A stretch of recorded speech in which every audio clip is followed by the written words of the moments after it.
오늘 우리에게 주시는 말씀 고린도전서 9장 15절부터 23절까지 말씀입니다.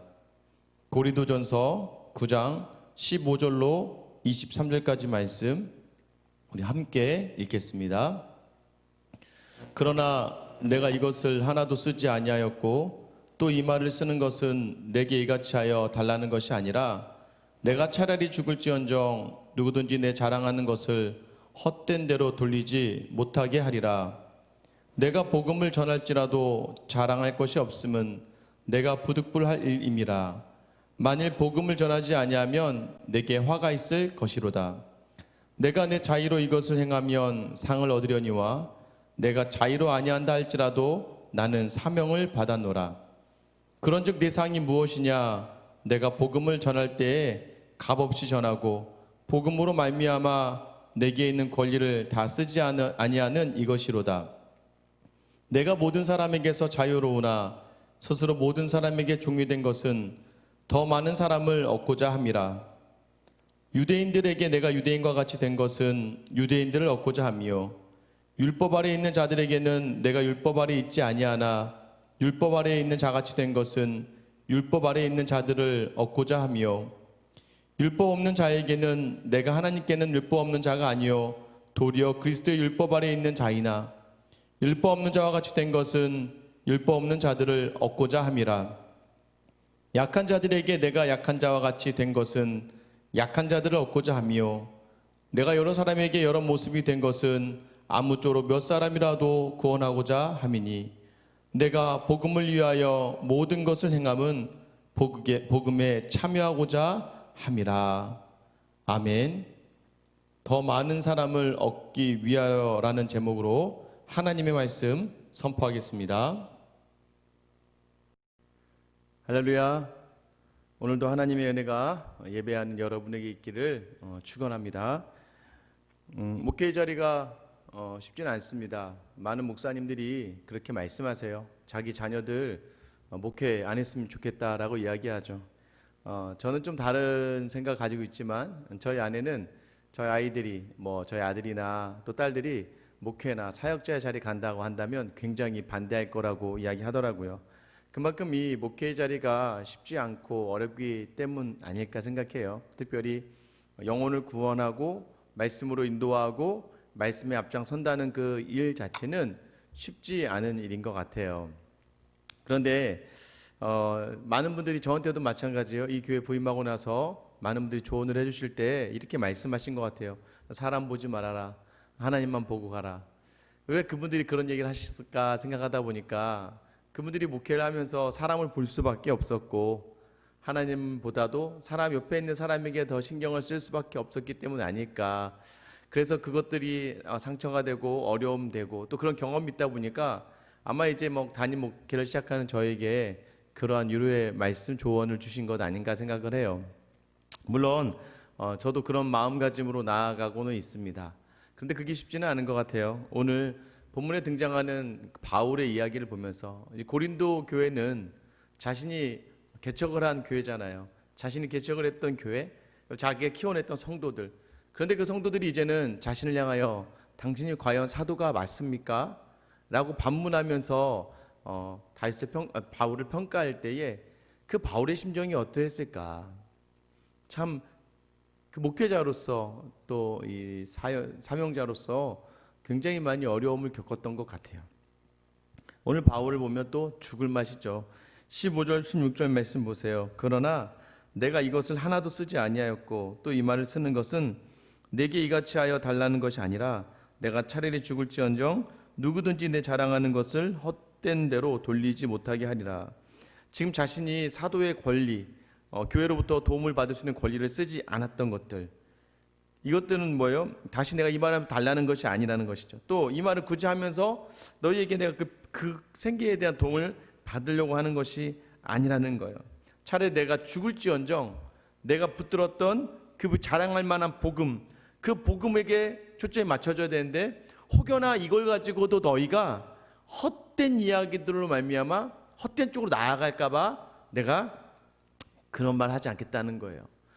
야, 이제 뭐 바울이 또 도와달래네? 뭐지? 이제 이런 표현들의 이야기들이 싫다는 거죠. 지금 복음을 전하기 위해서만 수고하였더니 바울이었는데요.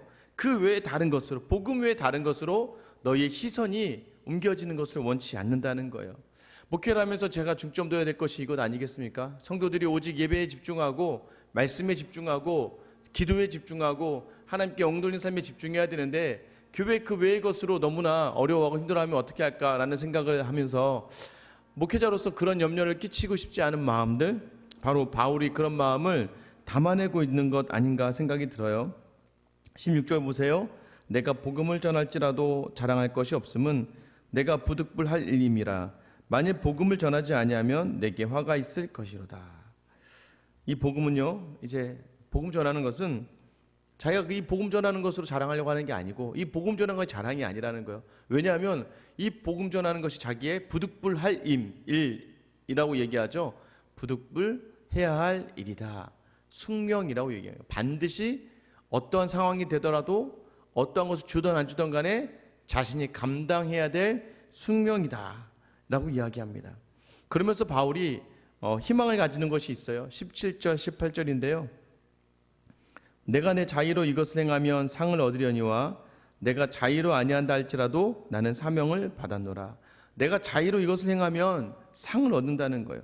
내가 자의로 아니한다 할지라도 이미 사명 때문에 한다는 것이죠. 그러니까 어쩔 수 없이 자기는 복음을 전할 수밖에 없는 사람이다라는 거예요. 18절 말씀, 그런즉 내 상이 무엇이냐? 내가 복음을 전할 때에 값없이 전하고 복음으로 말미암아 내게 있는 권리를 다 쓰지 아니하는 이것이로다. 이 상이 뭐라고 이야기합니까? 내가 값없이 복음을 전하는 상. 값없이 복음을 전하는 상, 좀 특이하지 않습니까? 그리고 복음으로 말미암아 내게 있는 권리를 쓰지 않았다. 내 상이 뭐냐면 아무런 값을 바라고 복음을 전하지 않았던 것이 내 상이다. 그리고 또 하나는 무엇입니까? 이 복음으로 말미암아 내가 너에게 요구할 권리들을 다 요구하지 않았다. 이것은 무엇입니까? 복음을 자신의 의지로 정하면 상이 있는데 그러나 자신은 의지로 하지 않았고 부득불해야 될 사명과 숙명으로 받았다는 거예요. 그래서 그럼에도 불구하고 자기에 주어진 상이 있는데 그 상이 무엇이냐면 복음을 전할 때 값없이 전해도 하나도 마음에 아쉬움과 손해보는 것이 없다는 그 느낌. 그리고 또 하나는 무엇입니까? 내게 이 복음을 전하면서 복음으로 말미암아 내가 너희에게 얻을 수 있는 그 권리들을 다 얻지 못했음에도 불구하고 만족할 수 있는 그 상태를 이야기하는 것 아니겠습니까? 오히려 바울은요 이것이에요. 내가 진리로 말미암아 자유함을 얻은 자유인이에요. 무엇을 해도 다 가해요. 왜요? 진리로 행하는 삶이기 때문에 무엇을 해도 다 자유 안에 거할 수 있는 그러한 구원받은 또 하나님의 사명을 받은 그러한 바울이었지만 바울은 여기서 무엇을 역으로 다시 생각한다는 것이죠. 무엇입니까? 내게 주어진 자유를 포기할 그 자유를 내가 누리겠다는 거예요. 여러분 이거 엄청나지 않습니까? 나는 이미 충분히 누릴 수 있음에도 불구하고 내게 주어진 십자가의 복음으로 말미암아 난 이 모든 것을 포기할 자유를 내가 누리고 있다는 것을 이야기하는 거예요. 목회를 하면서도 마찬가지죠. 여러분 제가 목회 이 자리 저는 아직까지는 그렇죠. 모르겠습니다. 물론 이 목회에 여기까지 온 자리도 쉽지는 않았어요. 저에게도 여러 가지 뭐 정서적으로도 어려운 부분도 많았고 가정적으로도 어려운 부분이 많았고 관계적으로도 실패할 때도 있었고 어려운 부분들이 많이 있었던 것은 사실이에요. 그러나 지금 제가 이 자리에서 이 자리를 감당할 수 있는 것은 무엇이냐? 그냥 복음을 전하는 것으로 말미암아 말씀을 준비하고 말씀을 나누고 목회의 사명을 감당하는 것으로 말미암아 제 안에 이것이 상이라고 느껴질 수 있을 만큼의 보람과 만족이 있는 것. 여러분 아직 제가 목회의 쓴맛을 못 봐서 그런가 봐요. 아마 사역을 하기 전에 사역을 하다 보면 그러한 쓴맛을 볼 때도 있겠죠. 하지만 지금부터 그런 말씀으로 무장하고 준비되어진 삶을 또 여러분도 이 말씀을 듣는 여러분도 저를 위해 기도해 주시면서 지금 이렇게 나온 이 자리 그대로 내가 내 자유를 포기할 그 상을 누리는 것. 그렇죠. 잠을 더 자고 싶죠. 이 코로나 기간 중에서도 항상 새벽이면 이 자리에 나옵니다. 여러분이 비어있는 이 자리 왠지 모르게 제게 주어지는 얽매임. 여러분이 얽매임의 자유를 아십니까?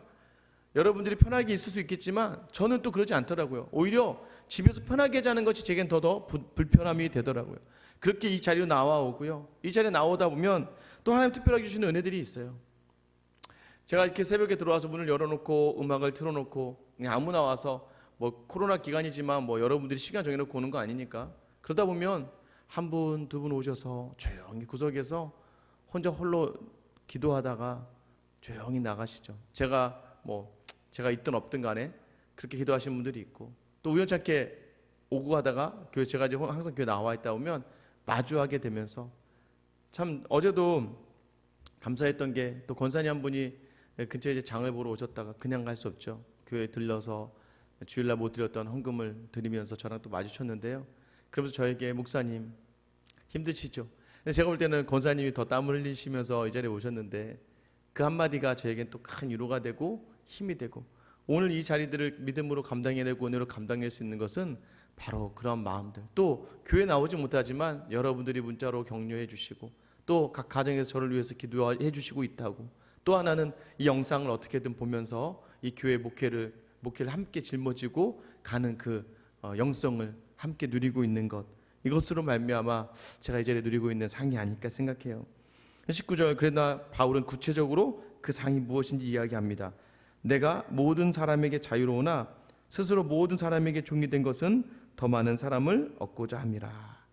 왜 이 자유함에도 불구하고 더 많은 사람들에게 얽매였다고 이야기하는 거예요? 더 많은 사람을 얻고자, 사람의 종이 된 것은 더 많은 사람을 얻고자 한다. 이것이 바로 바울에게 있어서 가장 큰 상이라는 거예요. 목회자에게 있어서 가장 큰 상이 바로 이런 것 아니겠습니까? 물론 이전에도 교회에 새 가족이 오면 너무 좋았어요. 그런데 지금은 이제 제가 담임 목회를 하고 아직은 우리 교회 규모가 작다 보니까 그런지 몰라도 한 분 한 분 교회 새로 오시는 분들, 또는 이렇게 예배드리다 보면 처음 뵙는 분들이 있잖아요. 주일날 설교를 하다가도요, 말씀을 아무리 열심히 준비하고 딱 와도요, 처음 보는 분이 앉아있는 것 같으면 저도 모르게 이 말씀에 힘이 들어갑니다. 그 정도로 반갑고 또 고맙기도 하고, 이제 고맙다는 표현을 하게 되더라고요. 예전하고 다르게. 교육자에게, 목회자에게 큰 기쁨은 한 영혼이 주님께 돌아오는 그 변화를 겪는 사건 아니겠습니까? 저는 제가 고등학교 때 신학을 하지 않으면서 저는 뭐 목회자가 될 거라고 생각하지 않았습니다. 일반 대학을 나오고 또 직장을 들어가고, 직장에서 한 4년 정도 직장 생활했죠. 또 학교 다닐 때는 중간에 잠깐 쉴 때는 사업도 했었습니다. 그것도 잘 됐던 일들이 있었고요. 직장도 들어갔던 직장에서 굉장히 재밌게 잘했습니다. 회사 가는 발걸음이 즐거웠고, 또 회사 안에서 나오는 성과를 보면서 보람도 있었고, 또 많은 사람들에게 인정받고 칭찬받는 자리가 참 좋았어요. 그리고 또 나름대로 동기 중에서는 가장 좀 앞선 자리에 있었고, 또 좋은 평가와 또 후한 인사 고과도 받았었습니다. 그런데 제가 왜 목회자의 자리로 그 직장을 내려놓게 되었을까요? 직장이 힘들어서 그런 거 아니에요. 어떤 분들은 하나님께 맞고 끌려오고 이렇게 얘기하시는데 저는 그러지는 않았습니다. 저는 무엇을 봤냐면, 제가 직장 생활하면서 또 결혼을 하면서 또 청년부 간사로 섬기고 있었는데요. 청년부 간사로 섬기면서 말씀을 나누는 그 숨 모임 안에서 참 제가 신학을 제대로 공부하지 않고 나누는 그 말씀 속에서 변화되는 다른 청년들을 보면서 이 말씀의 능력의 그 기쁨, 이 말씀이 능력이 있구나라고 하는 확신, 그래서 그 자리의 변화, 회사에서 아무리 좋은 고가를 내고 좋은 성과를 내는 그 기쁨보다도 사람이 변화되고 하나님 앞에 돌아오는 이 기쁨이 더 크다는 것을 알게 되었어요. 그래서 이 목회의 자리에 들어서게 된 가장 결정적인 이유가 그것인 것 같아요. 지금도 여전히 마찬가지입니다. 제가 그분들이 변화된다고 해서 저에게 좋은 건 별로 없더라고요. 여지껏 제가 사역을 하면서요, 정말 예수님을 만나고 인생이 변화되고 건강한 인생으로 살아가는 사람들을 보면서 사실 그분들이 저에게 직접적으로 이제 지금 큰 도움이 되거나 그런 건 아니지만, 그때 그 순간들 속에서 첫 사역지에서 일어났던 많은 아이들이, 고등부 학생들이 예수님 인격적으로 만나고, 또 그 아이들이 지금 신학을 하는 친구들도 있고 사회의 자리를 잡고 또 여러 가지 일들에서 최선을 다하는 모습을 보면서 보람을 느끼기도 하고, 또 만났던 청년들이 변화가 있고 예수님 앞에 온전히 서고 또 다시 교회의 일꾼이 되고 또 자신의 삶을 감당해내는 그러한 책임 있는 삶을 살아가는 모습들, 또 성도님들이 어렵고 힘든 시간들을 이 믿음으로 이겨내고 또 다시 한번 처음 예수님을 접하는 그 성도들이 예수님 온전히 알며 교회에 서게 되는 이 모습들을 보면서 너무나 좋은 거예요. 너무나 기쁜 거예요. 아마 목회자에게 가장 큰 기쁨은 이러한 기쁨인 것 같아요. 사실 우리 교회 부임하고 나서도 마찬가지입니다. 저는요 여전히 즐겁고 저는 여전히 행복합니다. 왜 행복한 줄 아십니까? 복음의 능력을 여전히 이 코로나 사태 속에서도 이 위기 가운데에서도 맛보고 있기 때문이에요. 좀 성도님들 보면서 참 감사가 넘쳐요. 제가 처음 왔을 때보다 다들 얼굴 표정도 더 밝아지시고 또 교회를 향한 마음도 더욱더 또 서로가 서로를 향한 마음도 더욱더 또 여전히 어떻게든 교회를 섬기고 싶어하는 그 마음들, 그 순수하고 참 그 열심인 마음들을 보면서 오히려 제가 더 그래서 사람을 더 많이 얻고자 한다는 이 바울의 말이 저는 공감이 됩니다. 사실 처음에요 제가 이렇게 생각하면 처음부터 신학을 했었더라면 좋았을 것을, 그죠? 조금 더 빨리 12년 더 빨리 신학을 공부했더라면 더 많이 알았을 텐데 아니더라고요. 제가 일반 고등학교를 졸업하고 일반 대학교를 가고 또 대학교 안에서 사업을 한번 해보고 또 공부를 하고 취업을 준비하고 직장에 가서 또 직장의 눈치를 보면서 직장 생활했던 모든 순간들, 그리고 또 아직은 목회자로서가 아니라 일반인으로서 결혼을 하는 결혼 생활들, 또 자녀를 갖게 되는 모든 과정들, 제가 이런 사회적인 것들을 경험하다 보니까 제 가장 큰 유익이 무엇이냐면 정말 밖에서 수고해야 되는 성도님들, 저는 교회 안에 있잖아요 지금은. 그러나 세상 속에서 믿음을 지켜내기가 얼마나 어려운지를 알기 때문에, 저도 모태신앙이었기 때문에 모태신앙이 얼마나 신앙을 온전히 지켜내기가 어려운지 알고 있습니다. 또 직장생활, 직장 안에서 직장생활하면서 정말 정직하게 신앙인으로 살아가는 것이 얼마나 어려운지를 알고 있어요. 취업을 하면서 그 아픔과 고통을 알고 있고요. 공부하면서 그 스트레스를 알고 있어요. 경쟁사회 속에 있는 그 속에서 믿음을 드러내며 살기가 어렵다는 걸 알고 있기 때문에 저에게 주어진 가장 큰 하나님 주신 제게 주신 장점은 바로 성도님들의 그 삶을 공감할 수 있는 공감대가 있었다는 것 같아요. 지금도 여전히 마찬가지입니다. 바울이요 그 마음으로 그대로 이야기하고 있는 게 바로 20절에서 22절이에요.